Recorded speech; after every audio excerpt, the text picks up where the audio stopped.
3, 2, 1, and liftoff of Discovery, hoisting harmony to the heavens. Hello everyone, today we are taking a look at NASA's astronaut problem. Currently, NASA is hard at work developing new technology and plans for future missions throughout space. This includes continued International Space Station operations, returning humans to the Moon with Artemis, and even future human missions to Mars, after getting experience on the Moon. Each of these missions and plans have a lot in common, including the need for human astronauts. A recent report from the Office of Inspector General on NASA's management of its Astronaut Corps shows the agency is running low on astronauts. Specifically, they found that a combination of factors including NASA's current operations, future mission needs, and possible attrition of current astronauts could cause a big problem in the current and coming years. All of which combine to create a very real concern that NASA needs to tackle. Astronauts are some of the smartest and overall brightest humans each country has to offer. The process of becoming one reflects this in many ways. In addition, the training process for an astronaut is immensely important and can take a lot of time. These factors add to the problem, as it's not as easy as you think to try and recruit, train, and prepare more astronauts in a relatively short period of time. The Office of Inspector General did a very thorough report and investigation on NASA's current astronauts, training, needs, and future missions. After reaching its peak of nearly 150 astronauts in 2000, the size of the Corps diminished with the end of Space Shuttle missions in 2011, and now stands at 44, one of the smallest cadres of astronauts in the past 20 years. In this report, they examined NASA's management of its Astronaut Corps, specifically the extent to which NASA's processes for sizing, training, and assigning the Corps are aligned with the agency's current and future missions and objectives. The processes NASA uses to size, train, and assign astronauts to specific missions are primarily calibrated toward meeting the current needs of the ISS. For example, NASA's process for sizing the Astronaut Corps is designed to ensure that a sufficient number of astronauts are available to meet the agency's flight manifest needs, which includes maintaining a planned crew of between 3 and 4 astronauts on the station over the next 5 years. However, the Astronaut Corps is projected to fall below its targeted size, or minimum manifest requirement in the fiscal years 2022 and 2023, due to attrition and additional spaceflight manifest needs. In addition, the Astronaut Office calculated that the Corps size would exactly equal the number of flight manifest seats NASA will need in 2022. As a result, the agency may not have a sufficient number of additional astronauts available for unanticipated attrition and crew reassignments. This even includes ground roles such as engaging in program development, staffing astronaut office leadership and liaison positions, and serving as spokespeople for the agency.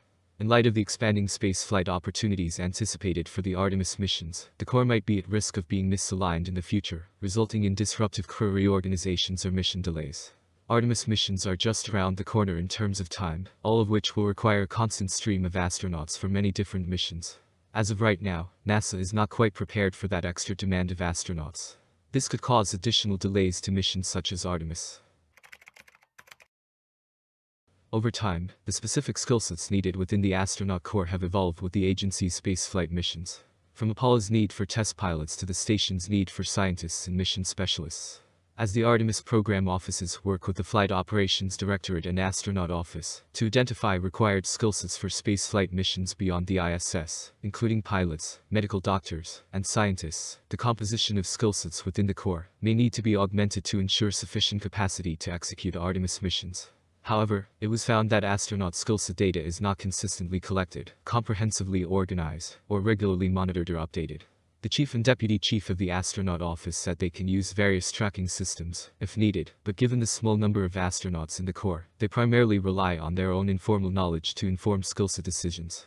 While this kind of informal decision-making has been used to manage ISS missions, it might not be effective as the size of the Corps increases. Still, evolving Artemis requirements are incorporated into astronaut training, and attempts to track skill sets over time for multiple missions become more complex.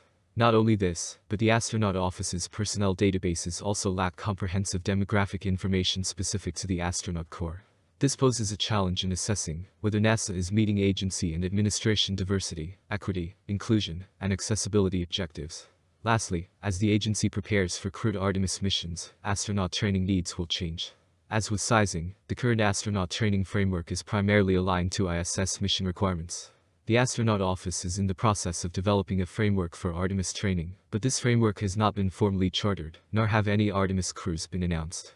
This means specific mission-focused training for the Artemis II mission, the first crewed Artemis flight, has not yet begun.